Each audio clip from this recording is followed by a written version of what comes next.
Bonjour et bienvenue sur ce journal, je suis Freddy. Bonjour, je suis Thierry et parlons des actus de la semaine. Ben Affleck, pour de l'actu ciné, a de nouveau joué le rôle de Batman dans le film The Flash qui devrait sortir fin 2022. L'acteur a déclaré, je cite, peut-être que mes scènes préférées en Batman et l'interprétation que je fais du Batman sont dans ce film. Quand je suis allé tourner mes scènes, c'était vraiment fun, satisfaisant et enrichissant. Et j'ai même fini par me dire, wow, je crois que j'ai enfin compris. Et je vais même utiliser Joker, robot actu qui me permet d'utiliser une autre actu sur DC Comics. Selon les rumeurs, le film The Flash servirait de reboot pour relancer l'univers DC Comics au cinéma comme beaucoup de BD avec ce personnage. On pourrait donc dire au revoir au Snyderverse et donc la possibilité d'une suite au film Justice League Snyder Cut sorti il y a un peu moins d'1 an. Nous attendons de voir ce que Warner a décidé, eux qui savent gâter les fans. Tout ce qu'on espère, c'est qu'il n'y aura pas de moustache dans la prochaine vague de films. Restons dans l'actu ciné et l'univers DC Comics. En effet, la prochaine adaptation d'un film sur le Chevalier Noir intitulé The Batman, interprété par Robert Pattinson, sera PG-13. Ce qui veut dire que le film sera déconseillé pour les enfants de moins de 13 ans aux États-Unis et dans le reste du monde. Un choix pour DC Comics de faire un film plus sombre est notamment lié au fait que le film The Joker paru en 2019 a connu un franc succès. DC Comics choisit donc une approche beaucoup plus mature pour ses films, et notamment pour concurrencer Marvel, qui lui enchaîne un succès avec ses super-héros en faisant des films un peu plus tout public. Ce qui n'est pas le cas de DC Comics, notamment avec Wonder Woman 84. Effectivement, Freddy, ne citons que cet exemple car nous sommes sur un journal court et le temps nous manquerait. Actu ciné, l'acteur Andrew Garfield, connu pour son rôle de Spider-Man, entre autres, a reçu une bien belle récompense.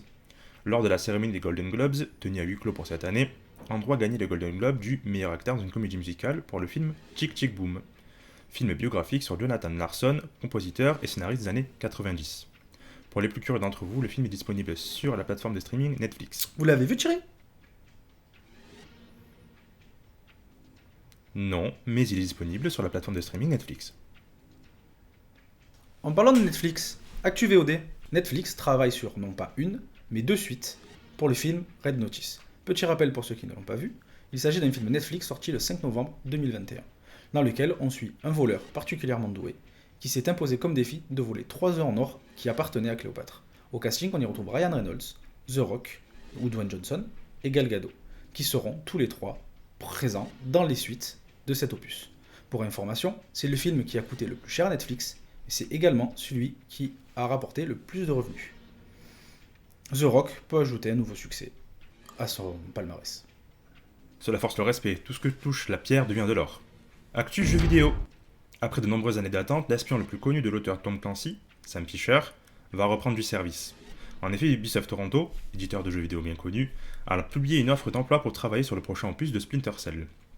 Le jeu sera un remake du tout premier, la volonté de conserver au maximum le côté infiltration, et les fans de la saga doivent être heureux quand on sait que la dernière apparition de Sam Fisher remonte à 2013 avec Splinter Cell Blacklist.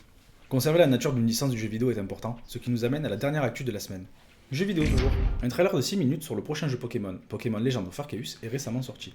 Le jeu sera totalement différent de ce qui a été fait jusqu'à aujourd'hui.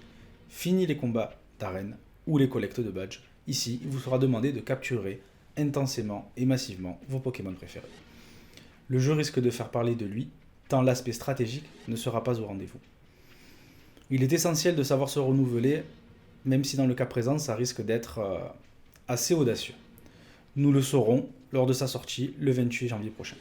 Rapide actu, le reste de l'actu, mais un rapide et on commence par Spider-Man No Way Home qui atteint le 8ème rang au box-office mondial. Un reboot du film The Raid est prévu par Michael Bay. Un film Destination Finale 6 est en préparation. États-Unis, deux policiers préfèrent capturer un ronflex plutôt que de venir en aide à leurs collègues.